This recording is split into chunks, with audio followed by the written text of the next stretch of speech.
Alright, so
Yeah, you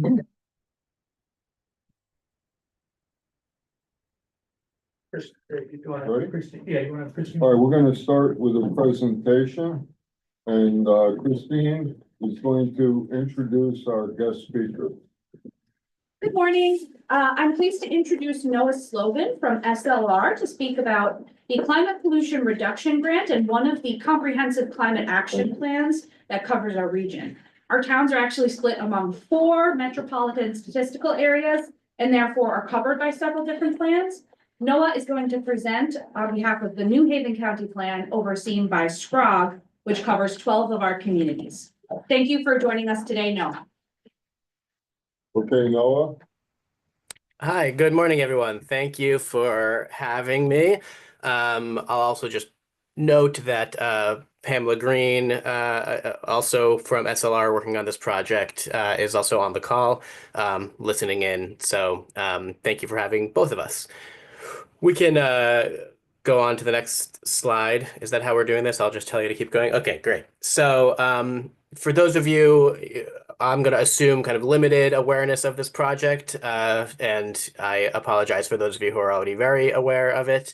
But at a high level, this climate action plan is intended to create an ambitious plan for reducing greenhouse gas emissions throughout this region, and is particularly focused on the needs and the insights of low-income and disadvantaged communities. It's funded by the EPA, and it's part of a kind of multi-pronged effort by that agency to promote greenhouse gas mitigation. Next slide. So the plan is broken up into 3 stages. In the first phase, which is already completed, a priority climate action plan was created and completed, and that was done in 2024, April 2024. The COG completed that. Both COGs completed that process. We're now in the comprehensive climate action plan, which builds off of the priority climate action plan, refining the different actions, and in particular, focusing on refining and improving the calculations about the benefits in terms of greenhouse gas emissions reduction of the different actions from that document, the co-pollutant benefits, so aside from just greenhouse gas pollution, but what other kinds of air pollutants does it improve, low income and disadvantaged community benefits, and workforce kind of preparedness and needs to implement the different actions that are identified. It's kind of looking in both directions. What workforce is available to implement these, and kind of what gaps are there, and then also what opportunities are there to spur economic development and workforce development through the different actions that are proposed in the document. So we're currently there in this comprehensive climate action plan, and I'm going to dive a little bit deeper into that. In the fall, we began this process working with both COGS and UMass Amherst as another team working on some of those calculations as part of this process, and they're the team that really helped primarily with the priority climate action plan. We've done a fair amount of public engagement so far to get input into public priorities and interests, and kind of what types of actions would be acceptable to members of the public. We've also, led by the COGS, done some stakeholder engagement. There was an event in the fall that brought together municipal staff and officials, state officials, other COGS and regional agencies, and also non-governmental organizations and institutions that play a role in greenhouse gas emissions, either emitters or otherwise just related to stakeholders in this area, in order to talk about what types of actions again are out there, and the process, and what interests and opportunities there are. And we've also done some reviewing of past work and related efforts, and then led by UMass, begun and made some good progress in inventorying emissions across the region and projecting the potential reduction in emissions that could be accomplished through implementation of the different actions in the plan. That was in the fall. In the winter, the last month and going on now for the next month or two, we're working on using the emissions reduction benefits calculations to understand what co-pollutant benefits there would also be. We'll be doing the workforce analysis, and then using this information and public engagement and stakeholder engagement to refine and help prioritize the actions that are in the document. And we'll be continuing the public engagement. In the spring, we're going to be focusing more on designing the actual final document. It's important to us and to the COGs to create a document that is really readable, useful, can be accessible to a range of different audiences. So working on that document design, municipal engagement, which I'm going to be talking to you a little bit more about, and then continuing some public engagement, being able to report out some of the information that we've been uncovering through these different analyses and getting feedback into that, with the aim of developing the document in the summer. That'll complete the comprehensive climate action plan by the end of 2025. And then EPA would like a status update, basically how have you been doing at implementing the different actions, updated information about the co-pollutant benefits, workforce analysis, and so on by the end of 2027. Next slide. So at a kind of high level, the actions that are both in this plan and even not in this plan, just the kind of universe of actions that are available to reduce greenhouse gas emissions fall under generally 4 different levels of authority. The federal government has the authority to implement different frameworks, create funding for actions, and create regulations at the federal level. The states similarly can set goals, enforce state regulations, and develop different programs. This project is focusing on actions that are at the regional level and at the local level. The COGs have the authority to coordinate activities across different municipalities, and try to keep that, try to encourage coordination and collaboration. And they can facilitate some of the regional solutions that are really important. That's why these EPA-funded projects are at the MSA scale. Transportation is really one of the main drivers of emissions, and metropolitan statistical areas are largely defined by those transportation patterns. They also can help with resource sharing and kind of consistency. But ultimately, a lot of the actions, the municipalities are the ones who have the authority to implement those. Those are different code and regulatory changes, specific projects in terms of getting funding, grant applications and implementation of those. And so that's why I'm here today. On the next slide is what we're going to be asking of the municipalities. 4 categories. 1, we're doing this public engagement. We're on it. We have the plans, but any assistance with spreading the word, responding to our outreach when we have the different event ideas would be really helpful. You can also just directly provide input. When we're doing public engagement, you can participate, or you can email me or Christine, or reach out to us to provide input into the development of actions, and provide that information. One important thing that we want to know about is whether any of the actions that we're talking about or any of the initiatives kind of parallel any existing plans or already underway local initiatives that you're doing, because we want to make sure that we're coordinating with those and that there are synergies there. And then very specifically, we're going to be conducting a municipal workshop in March. So stay tuned for more information on that, but we'll be inviting inviting municipalities and municipal officials to participate in a workshop where we'll go through the different actions that we've identified, and we'll really want to understand the ones that are going to be ultimately the responsibility of the municipality, if those, assuming that those are kind of selected as actions. We'll want to understand from you, what would it actually take to implement those? Are they feasible? And should we adjust the wording? And, what does it actually mean to implement these actions?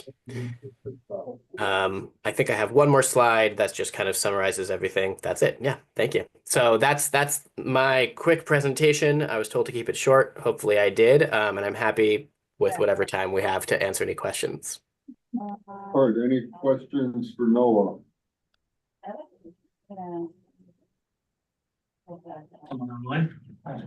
Anyone online? Okay. All right, Thank you, Noah. Thank you. thank you, Noah. I'll officially call the meeting to order, and Mayor Dunn will lead us in the pledge. Pledge allegiance to the flag of the United States of America and to the republic for which it stands, one nation, under God, indivisible, with liberty and justice for all.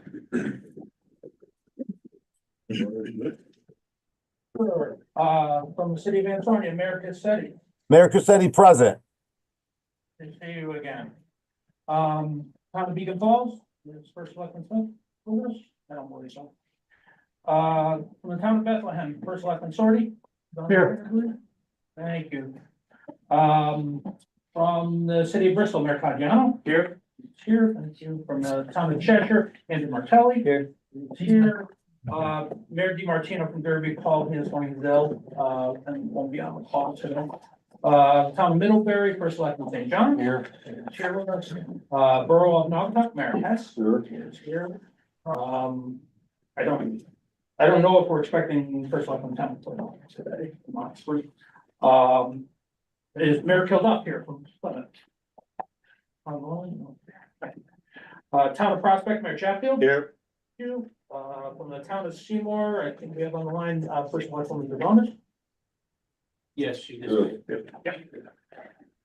Okay. Here. There you go. From the, city of Shelton, Mayor Loretti is away, town of Southbury, for collecting mantle. From the, town of Thomaston, first selectman Long. Present. City of Waterbury today, we're joined by Judy Mancini. Here. Judy. From the town of Watertown, with Mark Reynolds on the line. Again, maybe not. Yeah, he is, yes. And, we're not hearing him. And we're also joined today in the room by Jerry McCloskey from, Watertown. From the town of Woolgate, Mayor Dunn. Here. And from the town of Woodbury, I think we have, Bill Gresta. Here. Thank you, sir. Okay, Mr. Chairman, in addition to Noah and Pamela from SLR earlier, we're joined in the room by Daniel Davis from Eversource. I think Ellen Graham, Ellen Graham is here from Senator Willenfall's office. Online, I have Grayson Wright, who's our interim representative from Conduct, the commissioner's representative. And as well as Meg Hafner from the Kennedy Collective. I don't think I missed anyone. And with that, you have a quorum of both the NVCOG and the CNVMPO. If you give me a second, Mr. Chairman. Those were the initial slides. Okay, so the meeting guidelines have changed. I just want to cover it for everyone. This was in the bylaws that were adopted. So, these are the regular rules. You unmute yourself if you're remote, mute yourself. You need to identify yourself when you speak if you're online. And there's another slide, I think. And so this brought us into line with state policy and what we expect to be statute this year. So if you're remote, you need to make every effort to be on video. And if you're speaking, you need to clearly identify yourself and be seen while you're speaking and or voting. there's another part that assumes that that if a vote is not unanimous, then a roll call must be called. It's not a majority call, the chair will It's for a fully remote meeting with a hybrid meeting as well. or hybrid. Yeah. So we think that's what's gonna keep us in line, but I just wanted to just remind every one of those protocols that are now adopted. as So you'll have to bylaws. remind me if we have a vote that's not unanimous. I won't. We'll have to pay attention because they're usually all unanimous. So, with that, Mr. Chairman, it is your meeting. All right, we're good to go. All right, public comment. Is there anyone from the public that would like to address the COG this morning? Either in the room or online. All right, last call for public comment. All right, we'll proceed to item 3, CNVMPO meeting. Item 1, 2025 to 28 TIP amendments. Rich Donovan. Good morning, thank you. So we have 7 TIF amendments to address at this morning's meeting. So we're trying something else with the slides here too, and so I appreciate any feedback. I know they're a little bit hard to read. This is what exports out of the new system we're using, but if anybody has thoughts, I'm happy to work on this. So I think it's easier for people online. The first of these 7 projects is 25-151, which is sidewalk and safety improvements along Route 10 in Cheshire. This is a project that was originally added to the 21 to 24 TIP and is being added now as a new project into the 25 to 28 TIP. I know it's a little tough to see here, but one of the reasons we wanted to put this on the screen was to start breaking down the funding sources a bit more, and explain a bit more where the money for these is coming from. And so this project is being funded mostly through the National Highway Performance Program, the Federal National Highway Performance Program, with the non-federal share coming from state match.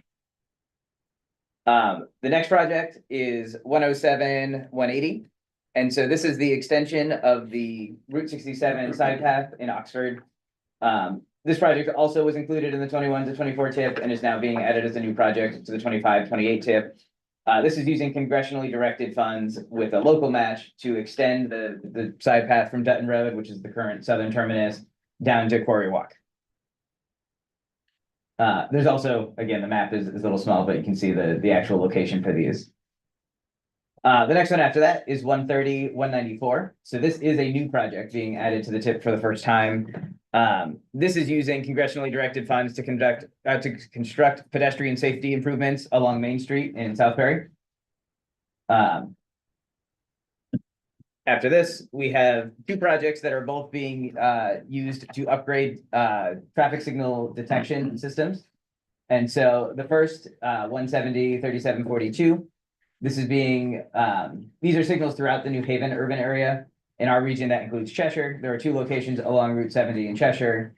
And this is being paid for through the Climate Pollution Reduction Program, the Federal Climate Pollution Reduction Program, with the non-federal share coming as state match. The second of these is the same concept, but for the Hartford urban area in our region that includes locations in Bristol, mostly along Route 72. And similarly being paid for by the sub-allocated Hartford urban area portion of the Climate Pollution Reduction Program. This one doesn't have a map, but it is being removed from the new TIP. And so we adopted several months ago the addition of this project into the new TIP, the 25 to 28 TIP, which is the repair of concrete beams on bridges throughout the Condot's District 4. When they went out to bid on this project, the low bid came back low enough that the new phase we added to the current TIP was not needed. It was paid for fully out of funds allocated in the 21 to 24 TIP. And so this is removing that project. And then finally, there is another project here to replace traffic control signals at various locations throughout District 4. This is being paid for using the Surface Transportation Block Grant Program Anywhere funds with a state match for the non-federal share. And we have 2 signals in our region that, three signals in our region that are being updated, 2 in Southbury and 1 in Middlebury through this project. And so we have reviewed all of these carefully, and our recommendation is to adopt Resolution 2504, endorsing the amendments as listed to the 25 to 28 tip. So adoption of CNVPO resolution 205-24. Second. All right, we have any discussion? Any I questions? just want to say this is the project for our sidewalk gap on Route 10 is such an important project for us. It's the only safe ways to school gap in the entire town in order to get to Cheshire High School. So I really appreciate so moving forward. It forces our cross-country team when they're running up Route 10 to go into the road in the shoulder for that one stretch on Route 10. So Yeah, it's a long overdue project. appreciate it very much. It's extremely unsightly because we're failing retaining wall the state has failed. So thank you. Okay, any further discussion? All those in favor? Aye. Opposed? Motion carries. Item 2. Unanimously. All right, so we discussed this at the last meeting a little bit, but this is the endorsement of CONDOT's safety performance targets. Included in the packet is a memo explaining the process by which these targets are set, what they actually translate to, and the penalties for failing to meet these targets, which we have done here in Connecticut every year for quite a few years now. Starting in 2021, CONDOT adopted a more aggressive target setting policy. And so we expect to miss these targets. We hope not to, but we somewhat expect to. And so you'll see on this slide, these are the targets over the past several years. The 25 targets are the same as the 24 targets. So ultimately what happens is CONDOT takes a 5-year moving average. They set a target based on that, and then they apply a factor to bring it more in line with what we're aiming for, rather than just what the data says we may hit next year.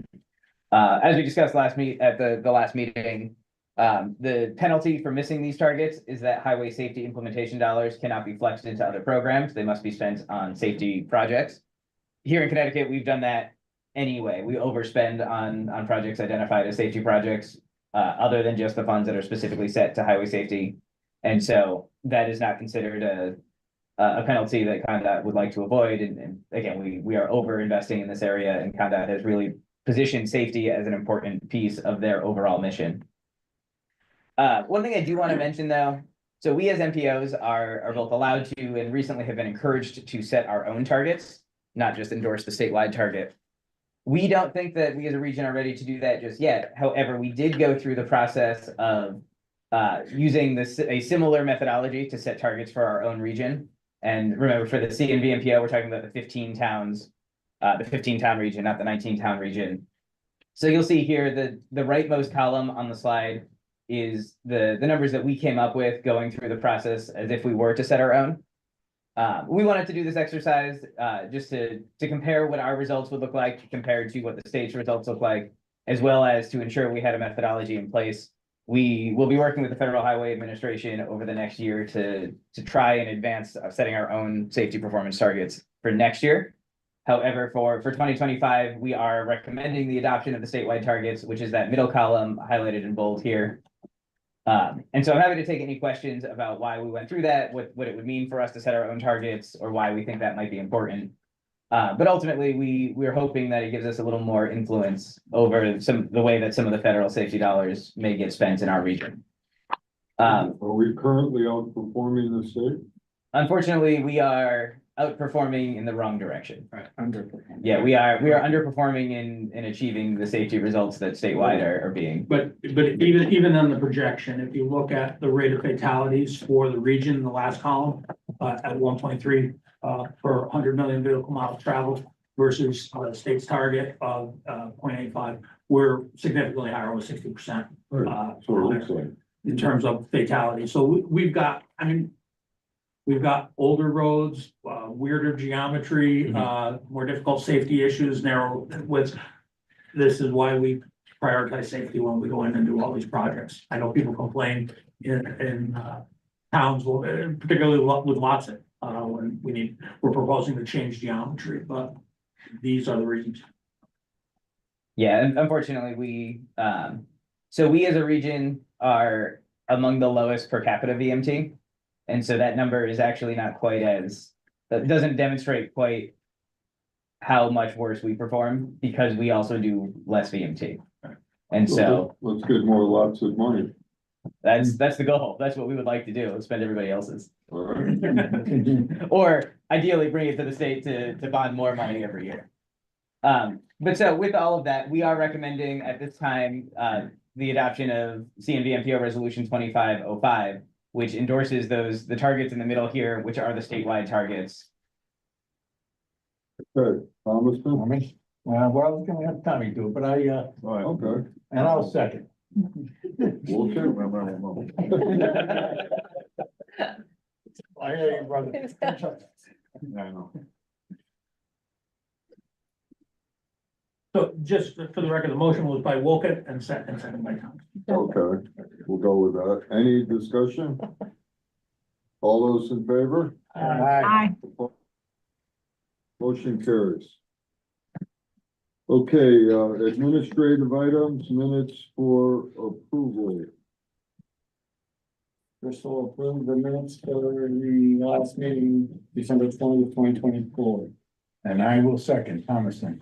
All right, any questions or discussion on the minutes? All those in favor? Aye. Opposed? Abstained. Who abstained? Me, it was my. Okay. Motion carries. Financial report. Thank you.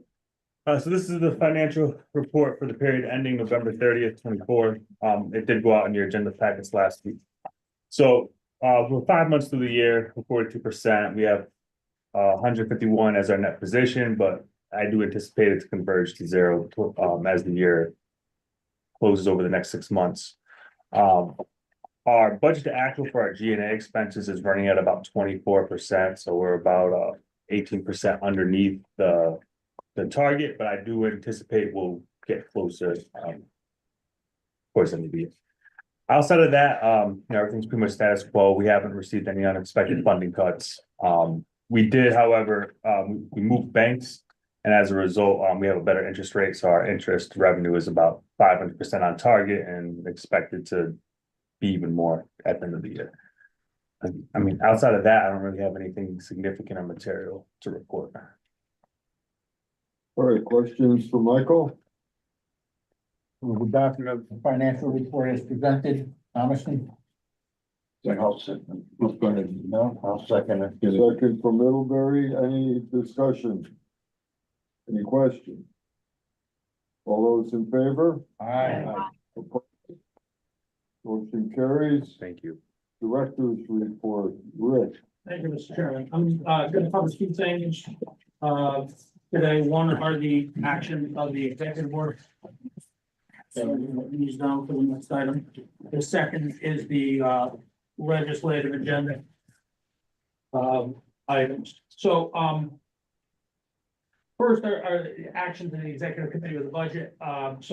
The executive committee last Friday unanimously adopted the preliminary budget targets for fiscal year 26 and directed us to issue the preliminary dues notices to the members. So the dues notices are going out with a projected, for budgeting purposes, 3% increase. And those will be going out probably next week, I think Trish said. Yeah, and she's working on the letters now, so it'll be great. So we'll have them all in your finance, you'll get a copy, all the CEOs will get a copy, and then finance offices, where required, also get a copy. And you'll have them all by the end of January, just so you can set your budget target, for your dues. And then, of course, the board actually adopts the budget sometime in May. Provided the General Assembly completes their work on time. Well, I'm optimistic about those passing that on. But generally in May, no later than June, only once have we gone beyond that, adopting the budget. So this is just FYI, but happy to answer any questions. All the members received the documents, associated with the preliminary budget. Even if you didn't participate from the executive committee. All right, questions for Rick on the budget? I'll just note in regard to Michael's report as it relates to the budget. So, some of we've lost some staff and we have vacancies during the year. So, some of the underperformance in revenue and expenses has to do with, vacancies. But remember, for the most part, if a staff position is vacant, that means we're not billing the grant, so there's no revenue and no expenditure. It's not money, it's money we anticipated receiving, but we don't actually receive, for most of our planner positions.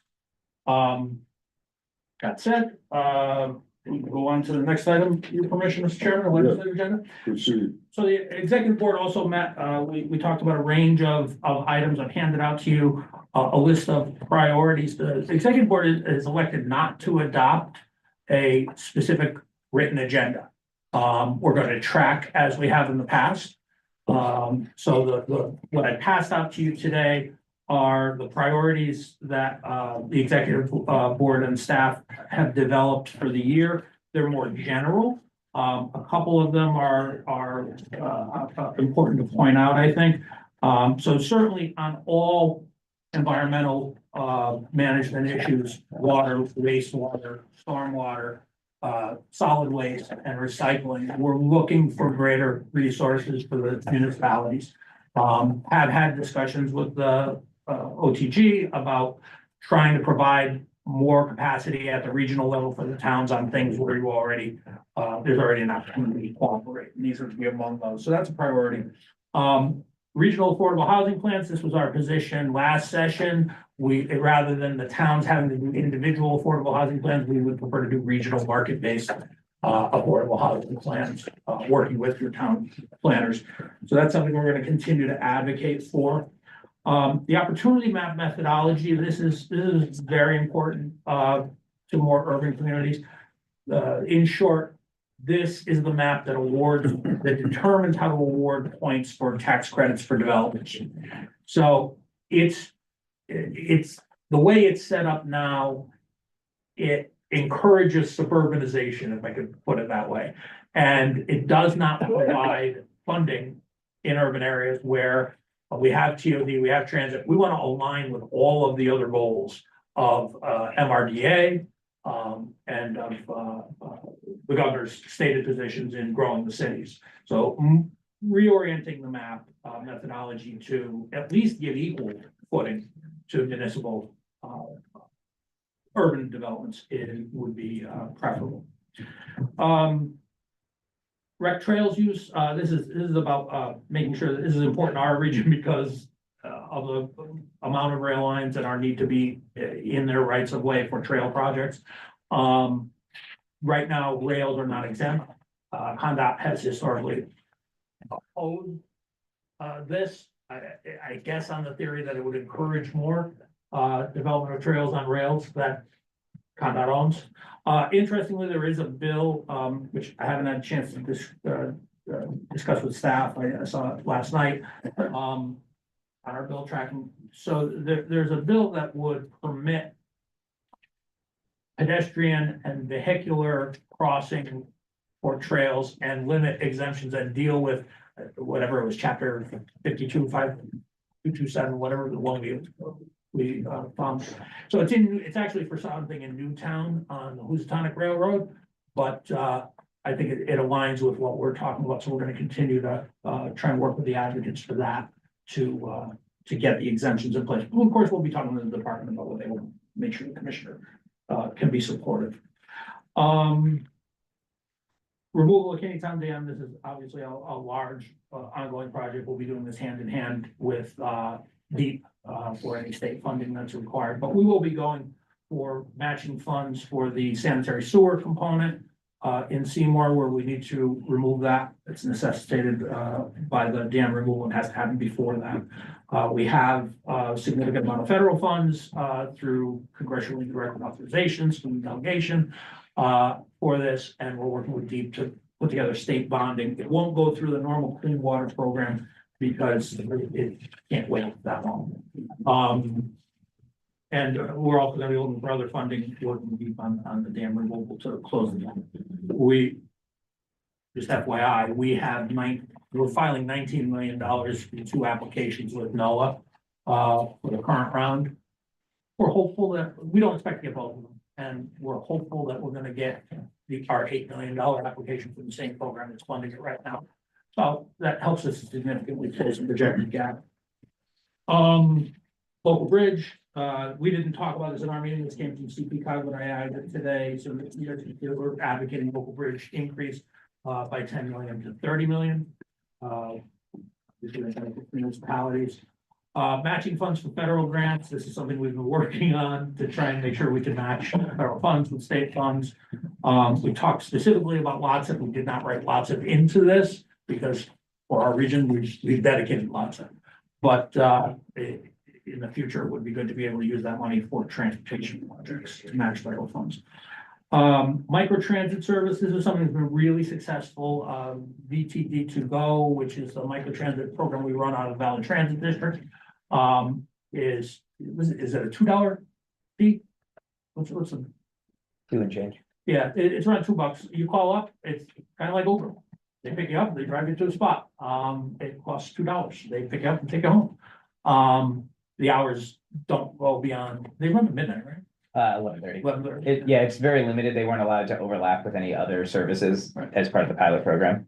So there are a bunch of pilots around the state. We are one of them in that region, but so we're advocating to continue the program.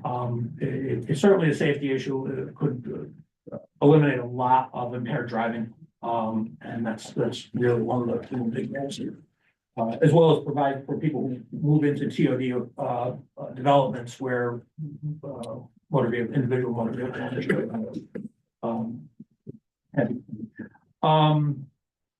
And then the Vision Zero, which ties into the safety plan, is something that we're going to be endorsing along with CPCOG. We also have our federal guidance. Mark has submitted comments to our federal association. I'll bring more back to you as we get into the federal reauthorization of the transportation bill. We're expecting Ellen, do you know, 5-year, 6-year reauthorization? I'm not sure. Yeah, it used to be 6 years. For some reason, we've had 5 years more recently. But it's a big deal because it's what funds 60% of our operations here. And we'll be looking for as a national organization, we're looking for substantially more in planning funds to operate the agency. A couple of bills that I want to mention that we're now tracking. So they're along with the usual hassle. I turn the anti-government or pro-libertarian bills that get submitted every year, prohibiting things like eminent domain for commercial purposes. There are other bills that are more in line with what we're looking at. There's a proposal for a funded food scrap recycling program by the state, and that's been submitted by 2 reps. There's a bill I think would be of interest to towns. They want a centralized website just for state grant programs.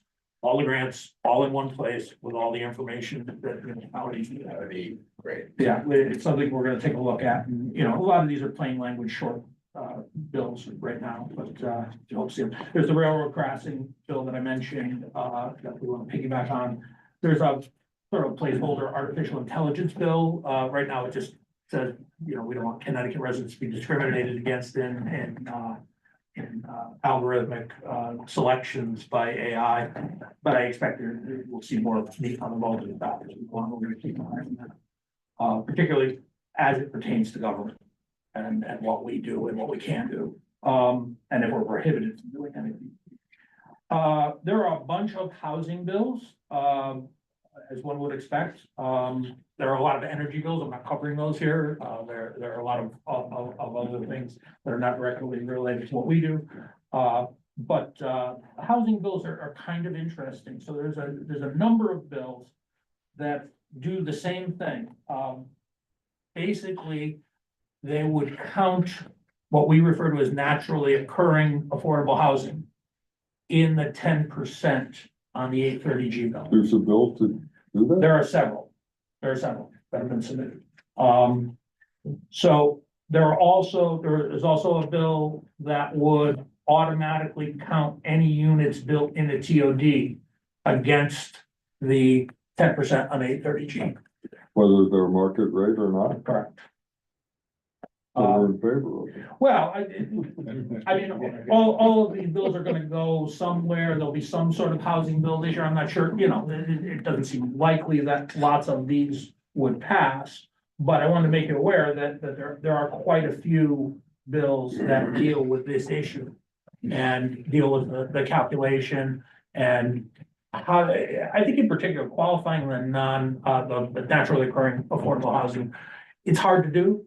Because it would require a lot of calculation and investigation in each town as rental rates every year to figure out if they comply or they meet the standard. And then, and the last one was the TOD, adding the TOD units automatic. So, it's on a transit line, it's a high density TOD development. They want those units. That's from Senator Summers. Heather Summers submitted that bill. Rick, I want to make it clear that any town that has a bill that they want to have tracked, we can provide that and they should contact Drew. Yeah, me or Drew. I mean, if you have any bills that you need tracked. I have 2 requests myself. Great. Based on your report today. Okay. So, we're, I forgot what I was saying.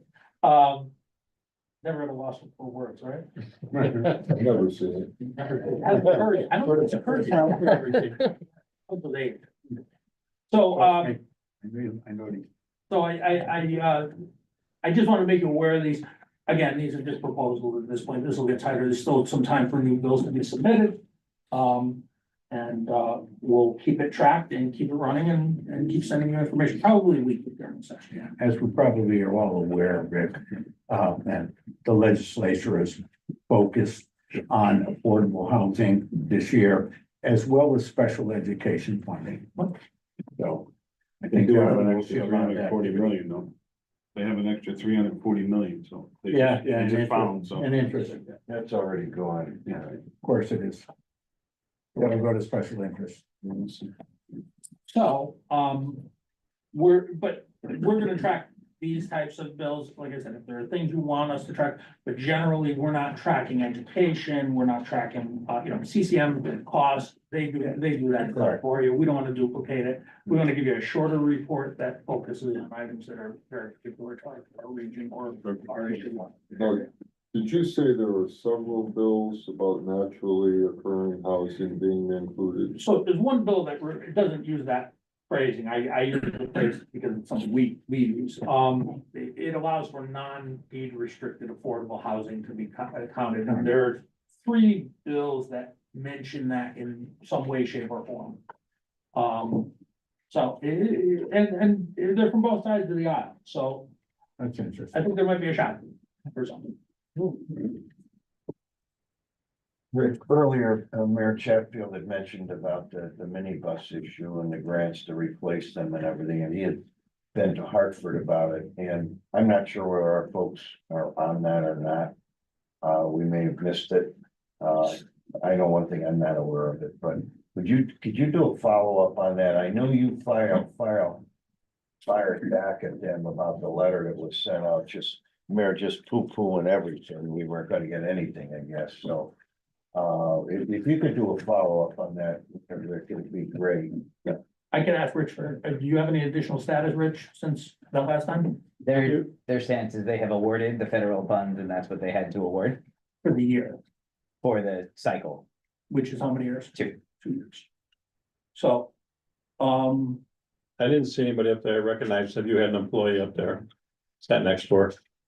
I don't know, that's what I. Cog did. Yeah, Joanna was there. I'm sorry? Joanna was there. Yes.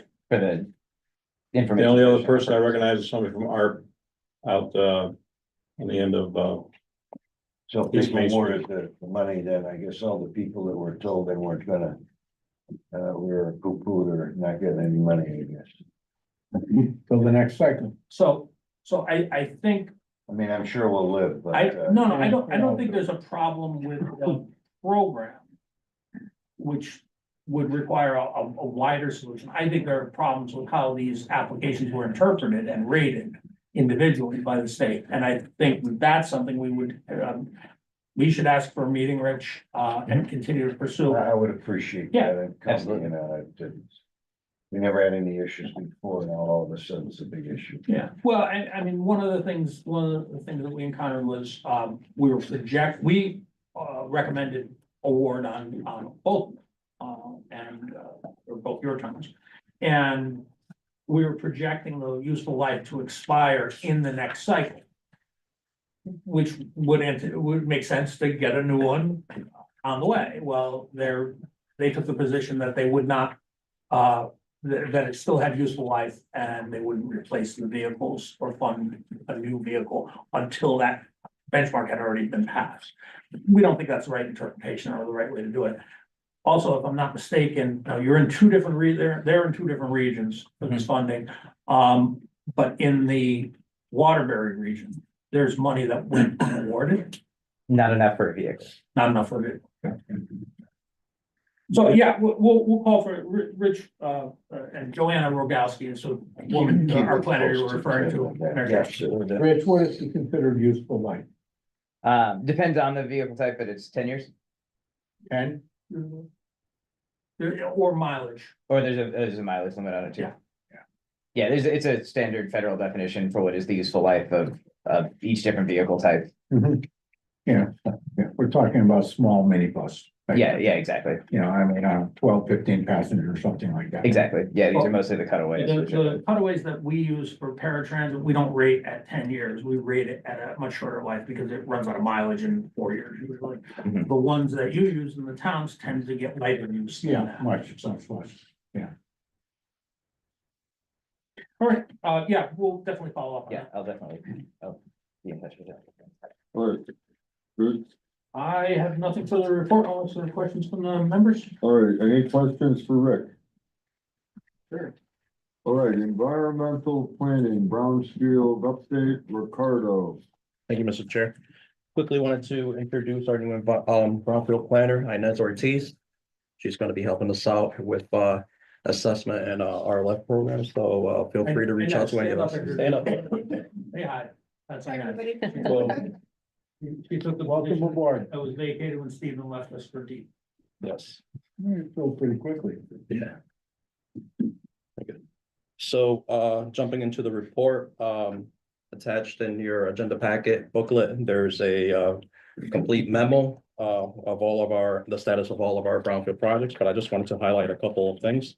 So throughout the last month, brownfield have been working diligently to commencing the recently funded RLF sites, projects such as 0 Maple Street and 226 Rubber Avenue in Naugatuck are in the final stages of the slow award agreement. So you could anticipate having those documents in your office for review within the next week or so. For the loans that were pre-approved, they're currently in the underwriting process. Those sites are 1719 Henry Healy Drive, as well as 501 East Main Street in Sonia. So once we get the underwriting report, our left committee will reconvene and make a final determination on the status of those loans.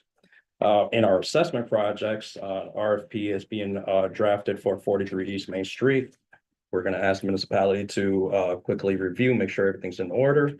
If we get their blessings, we'll prepare a site walk and we'll get the LEPs to convene and get you guys bids for that. And then real quickly, contracts for 835 South Main Street and Waterbury are in the final stages. Once we get those set up, we'll be able to provide the municipality with more information on when work could commence.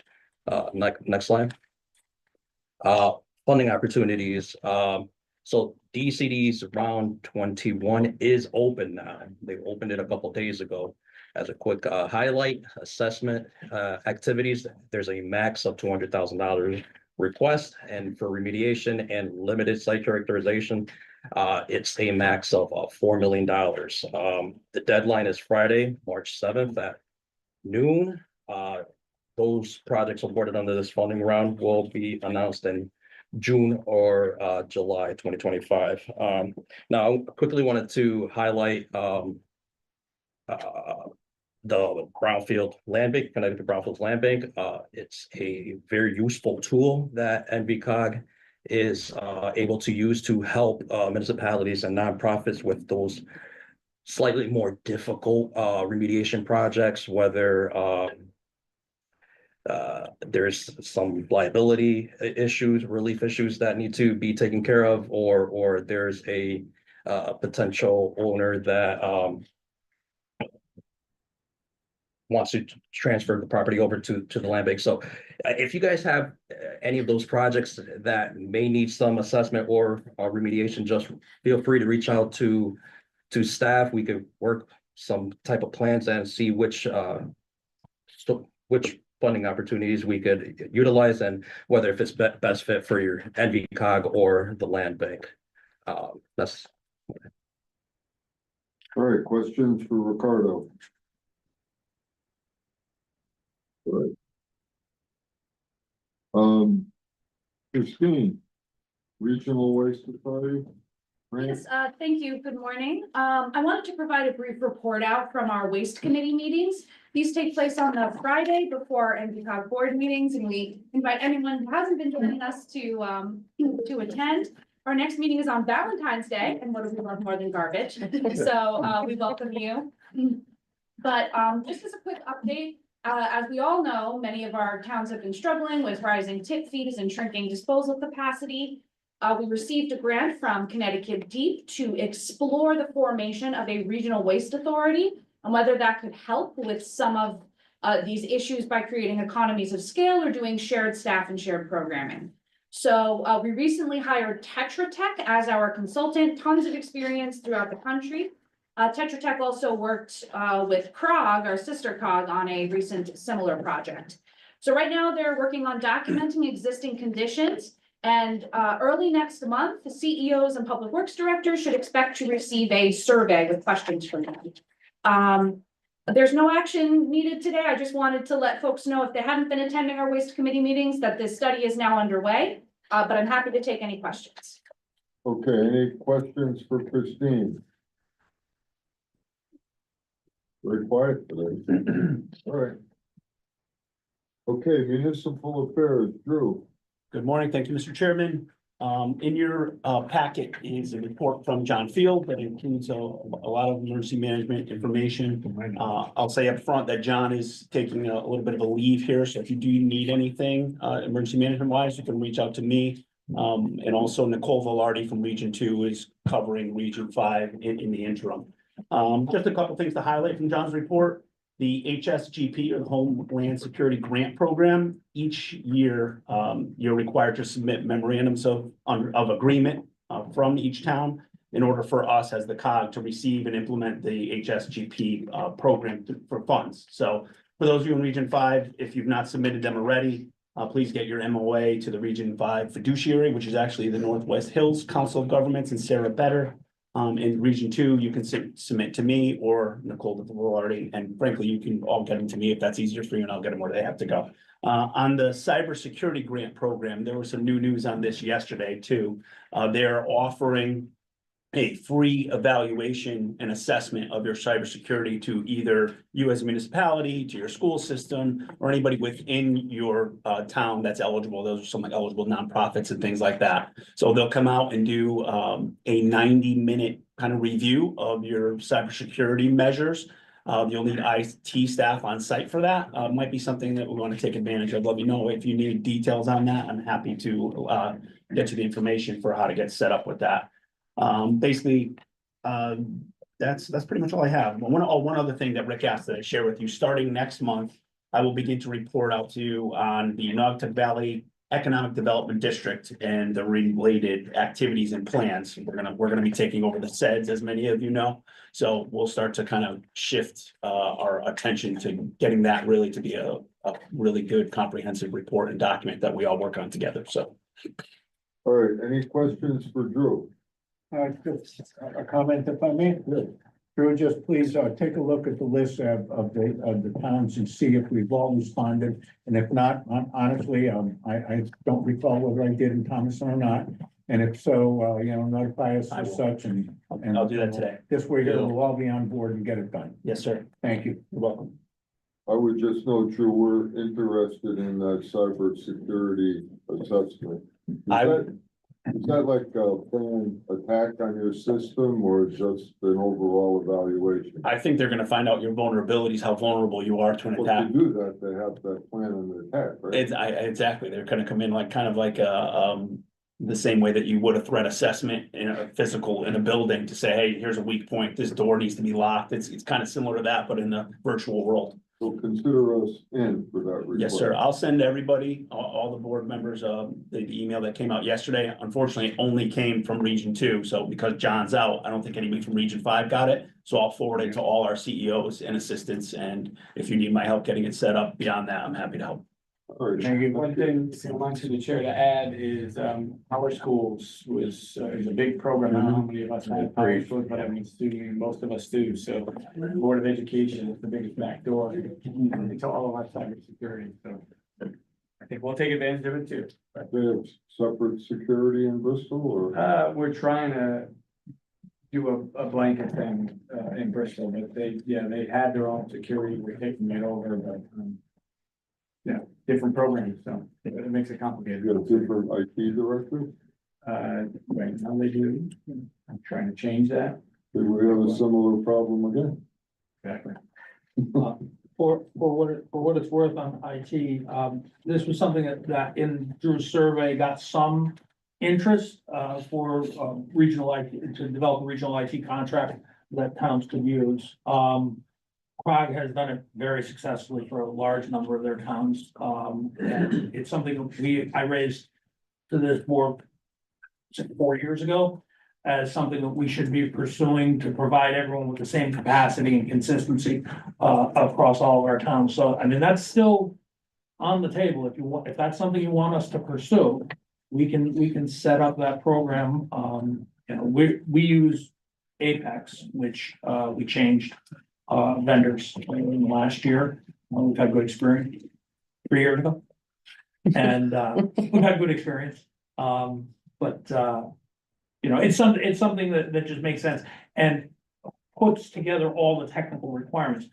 There are town IT directors who are just, they want to run their own show, they want to do their own thing. That's okay, but joining together on this would save us some money, particularly on the security side. One of the biggest things with security is the education of the given employees that have access to it all. Open up an email that looks innocuous and bam, you've been breached, And I think that's probably, and that's what I hear most from anybody and everybody who even talks about security. It's the given employee at his PC and in the office who looks in that, hey, that's something I should know. Yeah, boom. Now they're in. We have a program we use called KnowBe4. It's a private company that provides testing. I'll just ask the staff, who's been hit with a KnowBe4 test in the last 30 days? And myself as well. We have it in our town. It's repetitive education. You make a mistake, you don't report it. You get identified, and trust me, you don't do it very much after once, maybe twice. But they keep doing it every month, or periodically, we do additional testing. Mr. Chair, if I might, I just want to follow up on the EDD, the Naugatuck Valley Economic Development District. So for those of you who don't know, we're taking this over, transitioning it over from Shelton Economic Development Corp, who's been running it ostensibly with Waterbury Development Corp. WDC hasn't really been involved in 20 years in it. So we're going to take it over on a transition basis. As next fiscal year, we're assuming will be the grantee and fiduciary for the program. But we are going to redo this program, and this is what I want the CEOs to know and to talk to your economic and community development people. We've had a process that has been somewhat ineffective in involving the towns and developing projects and getting them funded. EDA actually reached out to us and said, we have a project, we're not getting any projects from your region. So that's one of the reasons for this change. Drew is working on this primarily with Mark to get it set up and going, but with our planning staff and then with some of our implementation folks. We'll be using some partners, but we're gonna be reaching out to your chambers, your economic development corporations around the region, the whole region, and try and get a steering committee that's really wide and really active. And then bring in the CEOs periodically, twice a year, for a large review. But we want to have your projects. We want you to submit projects as soon as you have them. Anything that you think might require some federal funding or matching on a program.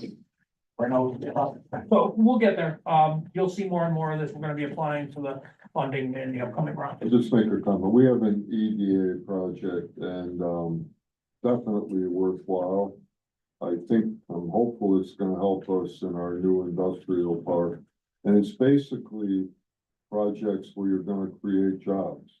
The companies coming in, creating jobs.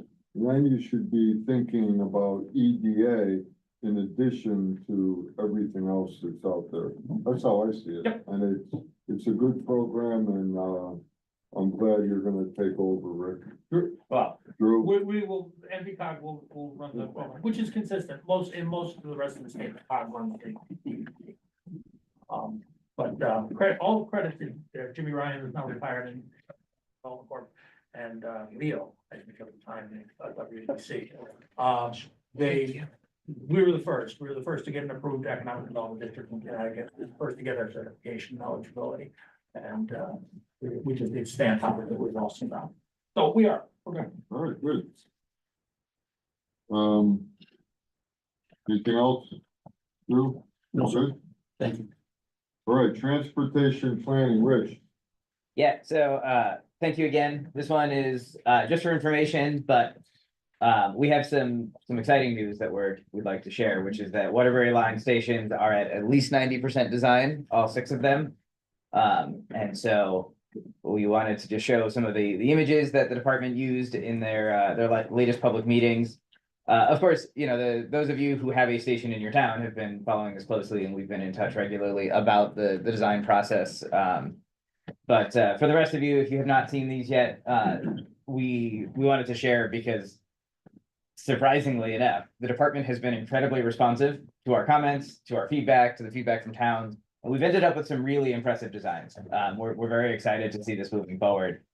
And so there we go. Look, it actually worked again. So just some of the basics of this project, all 6 stations up and down the Waterbury rail line are being upgraded. They're all going to receive 350-foot high-level platforms. These are going to be designed specifically to work with the new rail equipment the state has ordered. I guess about a year ago now, the governor's office released a press release about the new equipment being ordered from Siemens. We expect that some of that will be in service in the state starting as soon maybe as next year. We probably won't see it out here on the Waterbury line for a couple more years after that. But the new equipment is going to be a significant upgrade over what's out there now. And that'll include rolling stock and locomotives. The new locomotives will be quieter, they will be cleaner, and most importantly, they'll be able to make up some of the time that we lose out here on the Waterbury line with the equipment we're running now, which is certainly at the end of its useful life. So what you're seeing here, this is the view of the new high-level platform at Waterbury. Waterbury right now is the only station in the Naugatuck Valley region that is ADA accessible. But will still be extended to accommodate the full 4-car train lengths that are predicted to run up here in the future. The other piece that is happening at Waterbury, so you'll see the parking area here, the area around the station doesn't change much. That had been done recently and is quite nice. But the other change for Waterbury is an indoor waiting space. And so the very southern end of the Waterbury Union Station building is going to be turned into indoor waiting for passengers and riders. And one thing I really want to point out here, in addition to the work the department has done to try and maintain the historic character of the building, you'll see on the left side of this image, there's kind of this glass vestibule that is being done specifically so that the doors that are on there now, those big wooden doors, can be fully restored and then kept open during the service day as part of the department's commitment to maintaining the historic nature of the building. So they're gonna add this glass vestibule to protect those and to close off the building during the day, but to allow those doors to be open at all times. And so this is going to be a huge improvement for people waiting here in Waterbury. Right now we have that 100-foot platform and very few other amenities. As we go down the line, so Naugatuck is likely to be the first station to go out to construction. Actually, will be the first station to go out to construction. Will be is correct. Yeah. The borough has been very active in this Let me planning just process. stop you for a Yeah. minute.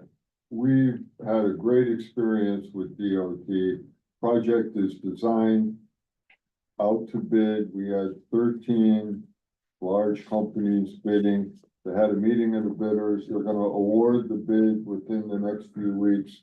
Start construction in maybe April.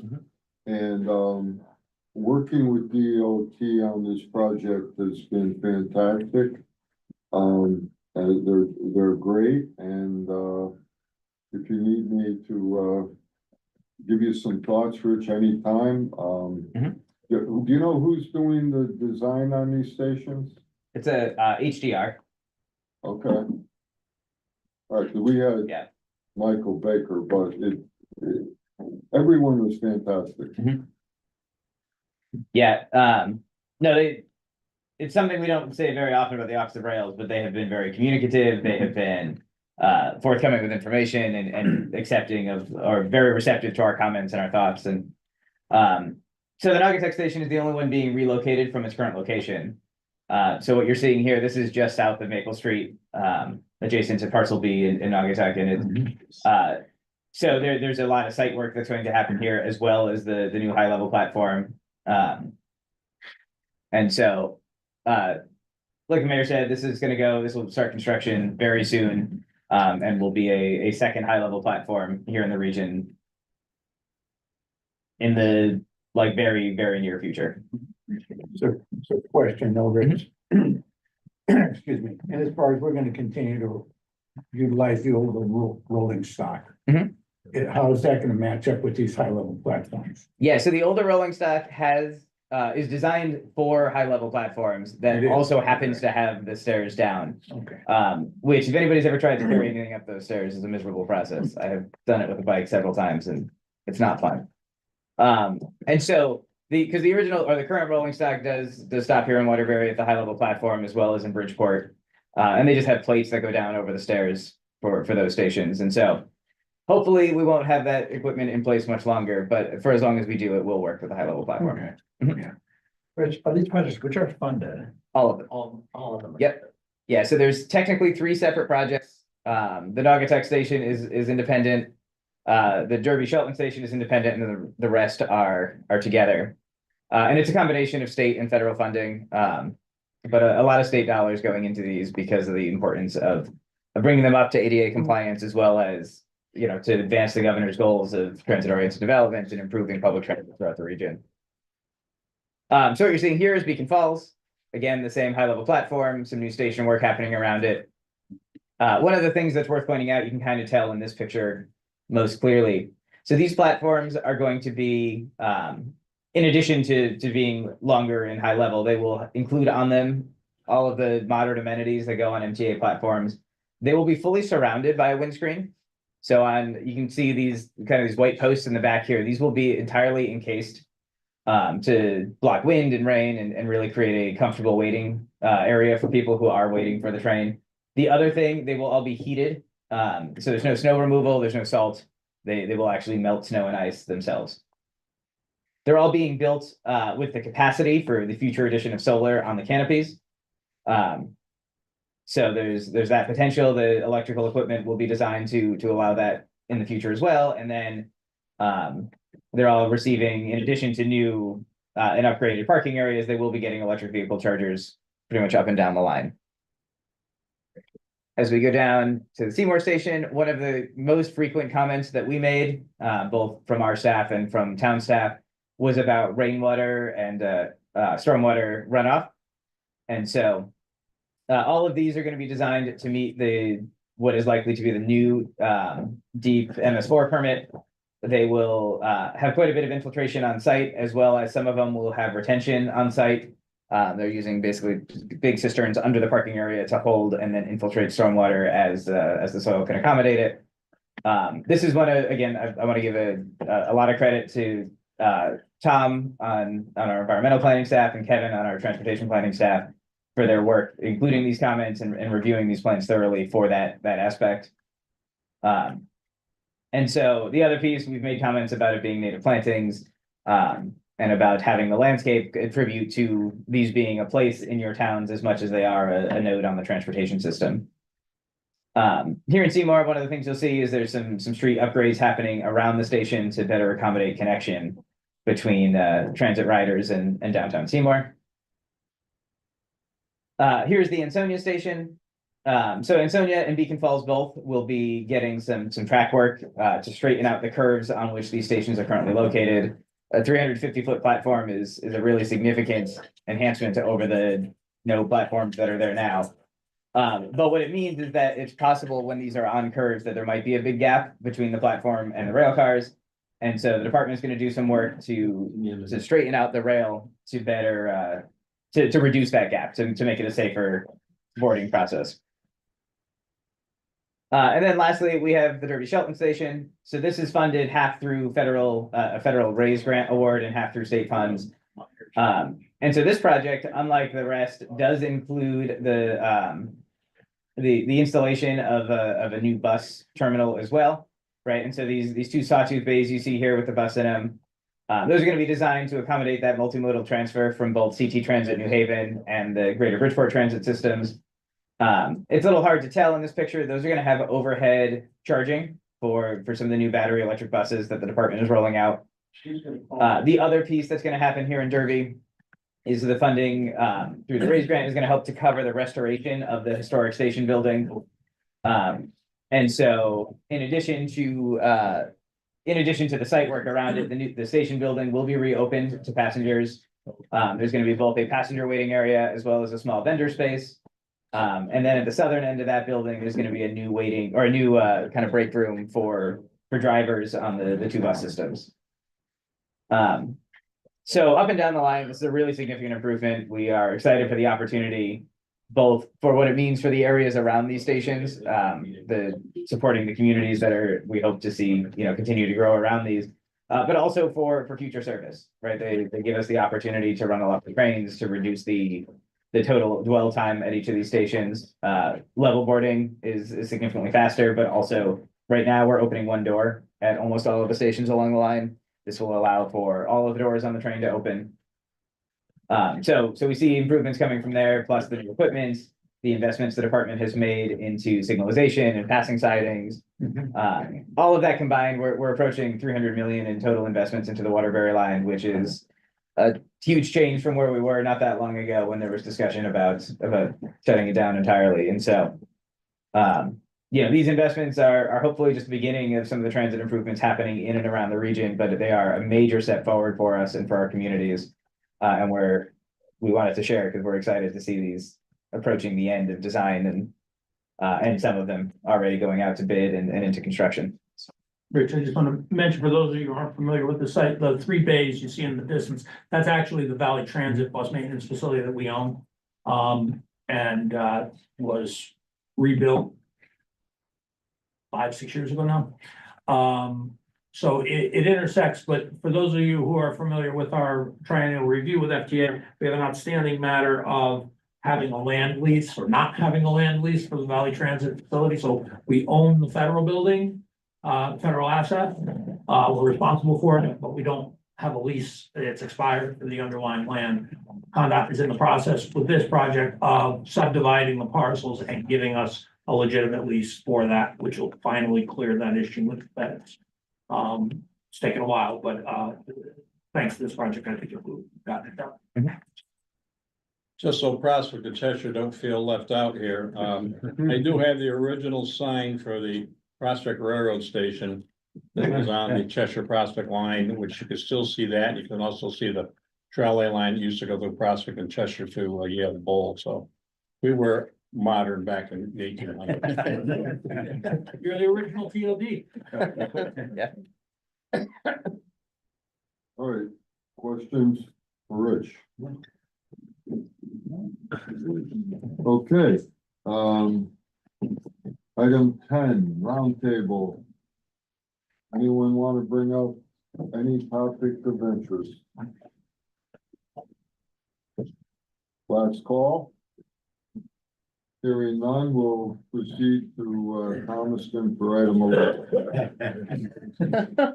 So moved adjournment, at whatever time it is. All those in favor? Aye. Opposed? Motion carried. All right.